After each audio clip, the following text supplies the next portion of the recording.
Hello, I'm Stephen Dunn, Head Teacher of Monk's Risborough Church of England Primary School in Buckinghamshire. It's the 24th of June 2008 and we're recording this interview as to form part of the contents of our time capsule, which we're going to bury in about 2 weeks' time to celebrate our 150th anniversary of the existence of the school. Considering the ethos of the school, I think the most important thing for us is that the children, when they come to the school, they can enjoy their time here. That's really important. We don't want them to feel anxious or frightened or disheartened by any of their learning. We really want them to come in, have an exciting time and enjoy it. Be aware that all the staff who are in the school are here to look after them, and we're here to help them, and even though we do tell them off, we do that for their own good. But we're not too severe, I don't think. I like to think that all the children find us approachable and they can come and see us if they've got a problem or if they're worried about anything, and that we won't dismiss it or shrug it off. So that's really, for me and for the staff, that's really underpins everything we do. We want to make sure the children get the most out of their time with us. It's only a few years, and we want to make sure they leave us with an enjoyment of learning and really with fond memories of our school. So we try to make it a very happy place. Our current staff, lots of them have been here quite a long time. We've got Mrs Kingham, who teaches in reception. We've got Mrs Fisher, who's the deputy head, and also the Senko, which is our special needs coordinator. She looks after all the special needs children, or makes sure they've got the appropriate provision, enough people to help them, the right resources and materials. So she's a very busy person in the school. She really, I feel, is the heart and soul of the school, absolutely indispensable.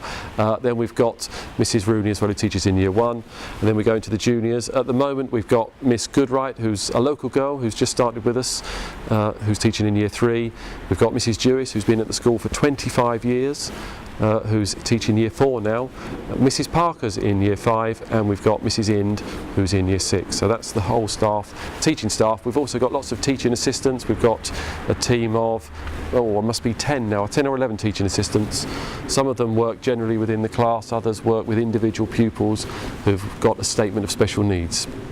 And we've got 2 people who work in the office, Mrs Ballantyne and Mrs Bamforth, and we've also got Bill Stannett, who's our caretaker. Well, a typical day in the school starts, I suppose, with Bill, our caretaker. He comes in about 7:30 and turns off the burglar alarm and opens up all the doors ready for the teachers to come in. Staff arrive in dribs and drabs, probably from about 7:45 onwards. Children start arriving probably about 8:30. We ask them to not come in before 8:30, but sometimes they get in at 8:20, depends. Lots of working parents at the moment, so they need to drop their children off early. The bell actually goes at 8:45, so the children have a good 15 minutes running around the playground, shouting and screaming at each other, talking about what was on the TV last night, football results, all sorts of things they love to discuss. The Simpsons are very big at the moment. So and the bell goes at 8:45 and they all line up, and the children are sent in class by class. We line up in, each class lines up, there's a line of boys and a line of girls. And that might seem old-fashioned in 50 years' time, but I don't know, that's how we do it at the moment. But they all go through all going through the same door. And they'll settle down to some morning work. There'll be work written up by the teacher on their whiteboard, so the children have some sums to do or some problems to solve, and they'll spend 15 minutes doing that individually while the teacher takes a register. And then probably most classes will either do some English or they'll do some maths. So they'll be looking at a book they're studying, or they'll be doing some sums or some fractions, all sorts of different things. Maybe working out capacity of different containers. There's so many different things, weighing different objects, lots of practical activities. We try and make sure everything is done very much hands-on. There's a little bit of teacher introduction, but then the children are given things to do, and they'll use all the equipment and they'll crack on themselves. So they do that until 10. 10 o'clock we all file into the hall. The whole school gets together every day in the hall, and there's an assembly, often led by me or by James Tompkins, our curate, or other teachers take it in turns as well. Different days we do different assemblies, but we normally sing a couple of hymns. We normally read a story, often from the Bible, or there's a lesson in the stories we read, and we often, well, we always say a prayer. We finish with a prayer, and if there's time at the end, we might give out some news about different clubs and other things that might be happening that week, or results for team events. And then it's break time, so the children love getting out onto the playground or onto the field if it's sunny and the weather's nice, and they have a nice run around for 20 minutes or so.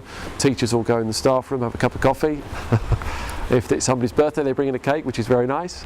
And then at 20 to 11, the bell goes, and it's more lessons until lunchtime. Slightly longer time, but again, often English and maths, might be science, they might do some PE, all sorts of different things. Lunchtime, The bell goes at 12:10. The younger children will go into the dining hall first of all. Everybody brings a packed lunch and a lunch box, a little plastic box, and they'll often have a sandwich and things called peperamis, which are very popular at the moment. We try and encourage healthy eating, so the children often have fruit and things like that as well. They have about 3 lunch sittings depending on numbers and which time of the year it is. So the reception year 1 and 2 will go into the hall, eat their lunch, the other children will be outside playing, and then we'll have the second shift in and so on. And then they have quite a good bit of time at the end of lunch hour to have a good play. And all sorts of games are played. Lots of kiss chase is still played, although we don't always like it. We tend to frown on that, but they still get away with it sometimes. Lots of football on the playground, which is very crowded, and they only use sponge balls in case they hit somebody with the ball. Lots of chasing games, all sorts of different things are played. And then the bell goes again at 1:10, and it's afternoon lessons. And it tends to be in the afternoon more creative things. So we'll do art, we might do some design and technology, some music, geography, history. Every class has got a timetable where the teacher sets out what they're doing each week, and we teach each subject. At the moment, it might change any minute now, but at the moment we teach each subject pretty much separately. So there'll be a geography lesson or an ICT lesson, and we'll try and mix elements of the subjects together when we can, but often it's fairly discrete teaching at the moment. That's all going to change any minute now, I'm sure. And then at 3:15 if they're in the first school, or 3:25 in the juniors, the children listen out for the bell, and when it rings they go home with homework to do a little bit, but not too much. And if they're staying on for a club after school, they'll go and get ready for the club. Lots of after school clubs: tennis, football, netball, art, so lots of things that they can do after school as well. And then about 5 o'clock we all start going home. That's a typical day.